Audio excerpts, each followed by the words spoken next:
What is FEMA doing to inform homeowners and volunteers about the dangers of mold, asbestos, lead when conducting cleanup?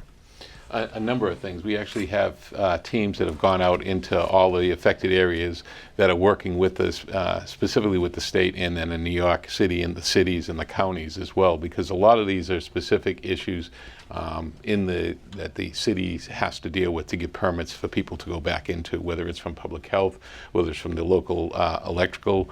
to get permits to go back in. So what we've done is put a lot of information out to people to make awareness, whether it's on not just websites, but actually going door to door to let people know. And then also when they register for individual assistance, we make sure that we give as much information as possible, whether it's mold or whatever other issues may be. And one of the things that we've been working with a lot of the voluntary agencies to go into homes specifically to pull out and help what they call muck out the homes, to get the wallboard out, to get a lot of that out early on, to get the mold out. And that message actually spreads as quickly through official as well as unofficial methods, because some of the people had experienced flooding before, and just on the second or third day we were actually in the Rockaways and there was still 4 feet of sand, and people were